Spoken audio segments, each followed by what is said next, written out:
OpenAI vaut 852 milliards de dollars. Mistral, le champion IA européen, en vaut 14, soit 60 fois moins. Et ça encore, ce n'est pas le pire. Le pire, c'est la vitesse à laquelle cet écart se creuse. En 16 mois, Trump a signé 3 décrets majeurs pour libérer son industrie IA, a lancé un projet à plus de 500 milliards de dollars dans l'infrastructure IA. Et pour finir, il a fait passer OpenAI de 12 milliards à 25 milliards de revenus annuels. Dans le même temps, l'Europe a finalisé les modalités d'application de son décret IA voté en 2024. Cette vidéo, c'est l'histoire d'un fossé qui se creuse. Pas un fossé technique, un fossé de rythme. Et le pire, c'est que ce sont les dirigeants européens eux-mêmes qui le reconnaissent. Alors, je vais vous montrer ce que les US ont fait et ce que l'Europe a fait en réaction. 21 janvier 2025, Maison-Blanche, Roosevelt Road. Trump est président depuis la veille. Il monte sur l'estrade entouré de 3 hommes. Sam Altman, le PDG d'OpenAI, Larry Ellison, le fondateur d'Oracle, 80 ans, et Masayoshi Son, le patron de SoftBank. Il annonce Stargate, soit 500 milliards de dollars sur 4 ans. 10 gigawatts de capacité de calcul, soit l'équivalent de 10 réacteurs nucléaires. Et tout ça dédié à l'intelligence artificielle. Donc, si on résume, un président élu depuis 24 heures, avec 3 hommes sur une estrade, un demi-trillion de dollars annoncés en investissement. Le signal est clair, les États-Unis ne vont pas attendre. Et de son côté, l'Europe, 20 jours plus tard, le 10 février 2025, Macron organise l'AI Action Summit à Paris. Bel événement, Grand Palais, Modi, Vance, Trudeau, Van der Leyen, 1000 participants, 100 pays. Et Macron annonce 109 milliards d'investissements pour la France dans l'IA. Alors, voilà ce que Macron a dit mot pour mot sur France 2. Que ces 109 milliards d'investissements étaient, je cite, l'équivalent pour la France de ce que les États-Unis ont annoncé avec Stargate. Et ce n'est pas moi qui fais la comparaison, c'est Macron qui se compare et qui revendique l'équivalence avec 5 fois moins d'argent. Et le pire, c'est que si on creuse un peu plus, ces 109 milliards, une grande partie n'est pas de l'argent français. Entre 30 et 50 milliards viennent des Émirats Arabes Unis pour financer un data center, 20 milliards viennent du fonds canadien Brookfield et d'autres milliards sont de l'investissement privé préexistant qui ont juste été réétiquetés plan IA. Donc le contraste est réel. C'est 500 milliards d'investissements américains pour une seule infrastructure et quelques dizaines de milliards d'investissements en France, qui est vraiment de l'argent français nouveau. Le pire, c'est que tout le monde dans la salle ce jour-là savait que cette comparaison ne tenait pas, y compris Macron. Comment je le sais? Parce que le soir même, à la clôture du sommet, Macron a fait quelque chose d'inattendu. Il a admis publiquement que l'Europe était, je cite, trop lente pour les investisseurs. Il a notamment appelé à simplifier la régulation et à se resynchroniser avec le marché. Ursula von der Leyen, elle aussi présente, a aussi renchéri. Ces mots exacts: we must cut the red tape and we will. Donc en gros, on doit alléger la réglementation et en couper quelques-unes qui sont peut-être un petit peu trop excessives. Donc ça veut dire que le président français et la présidente de la Commission européenne, le même jour, au même endroit, admettent publiquement que l'Europe est trop lente, qu'il y a trop de red tape, qu'il faut resynchroniser.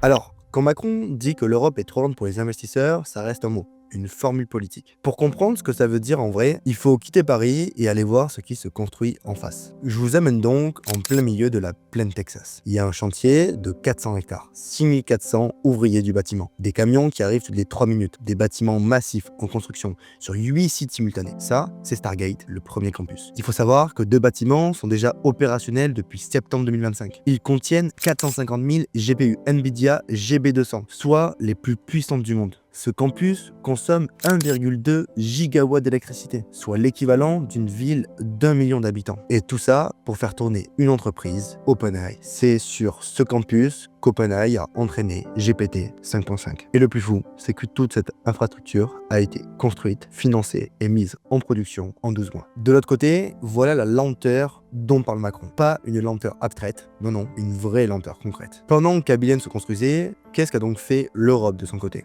De notre côté, l'AI Act a imposé à chaque État membre de créer une AI Regulatory Sandbox avant août 2026. C'est-à-dire un bac à sable réglementaire dans laquelle les entreprises pourront tester leurs IA sous supervision. Donc en 12 mois, les États-Unis ont déployé 1,2 gigawatts en calcul opérationnel. En 12 mois, l'Europe a finalisé ses modalités administratives de ces bacs à sable de test. Donc non, Ce n'est pas juste une question de moyens, ce n'est pas juste une question d'intelligence. C'est une question de choisir ce que l'on veut construire et à quelle vitesse on souhaite le faire. Et je pense que vous l'avez compris, la vitesse d'exécution, dans un monde de plus en plus complexe comme celui avec l'IA, c'est le point central. Quand Trump choisit de mettre de côté plein de décrets qui avaient été faits par Biden pour mettre de la régulation sur l'IA, il dit non, tout ça on l'envoie à l'air, moi je veux que toutes les entreprises soient plus compétitives, qu'elles puissent mettre en place plus de projets IA et on n'a pas à superviser tout ça, on dérégule. Ben oui, c'est important et ça change absolument toutes les règles. Maintenant, mettons tous les chiffres à côté pour qu'il n'y ait absolument plus aucun doute. Premièrement, investissement IA confirmé sur 2025-2026. États-Unis, 400 milliards déjà engagés sur les projets Stargate. France, 109 milliards engagés, dont la majorité vient des Émirats Arabes Unis et du Canada. Maintenant, les champions mondiaux par valorisation. OpenAI, c'est plus de 850 milliards de valorisation. Mistral, le champion européen français, c'est 14 milliards de dollars. Ensuite, les capacités de data center dédiées. Les États-Unis, c'est 7 gigawatts en construction, 1,2 déjà opérationnel.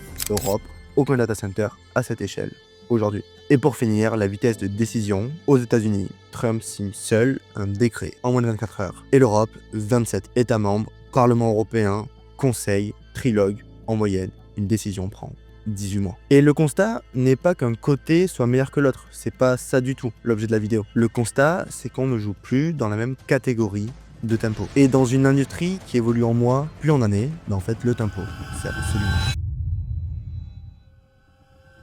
Tout ce que je viens de vous raconter, Trump, Stargate, Macron, les comparaisons de chiffres, ça peut vous paraître un peu loin. Mais si aujourd'hui, vous êtes dirigeant d'une PME ou ETI française, 30, 50, 200, 500, 1000 employés, oui, vous n'allez pas signer un plan à 109 milliards. Et vous n'allez pas construire un data center de 1,2 gigawatts. Mais par contre, cette bataille politique se traduit pour vous en risque très concret pour les 24 prochains mois. En effet, premièrement, sur la criticité. Si demain, les États-Unis décident de vous couper des accès à des infrastructures américaines, est-ce que votre entreprise peut tenir 30 jours sans aucun problème?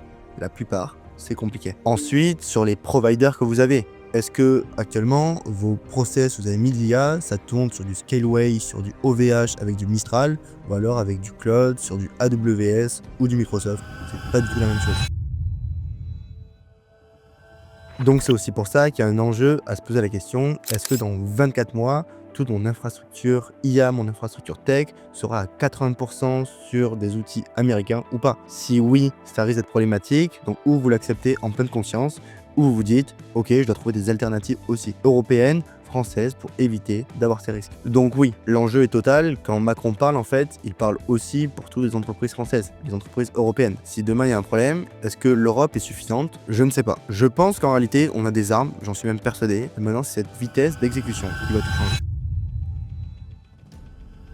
Alors oui, Trump a accéléré l'IA américaine d'une décennie en seulement 16 mois. De l'autre côté, l'Europe a finalisé les modalités d'application pour sa nouvelle régulation. Et les leaders européens eux-mêmes, Macron, von der Leyen, l'ont aussi admis publiquement, qu'on est trop lent, qu'il faut se resynchroniser, qu'il faut couper ce red tape. Alors oui, je pense que la bataille des modèles fondamentaux est déjà perdue, même si j'ai de l'espérance avec des personnes comme Yann Lequin qui font des projets assez fous. Mais sur tout ce qui se joue autour, les applications verticales, les agents métiers, les modèles que vous pouvez créer en interne, je pense qu'il y a encore tout à jouer. Tout à jouer si vous bougez vite, si vous arrêtez d'attendre Bruxelles et si vous dites ok, c'est à nous de prendre le destin d'entreprise en main et de rien attendre de la régulation européenne.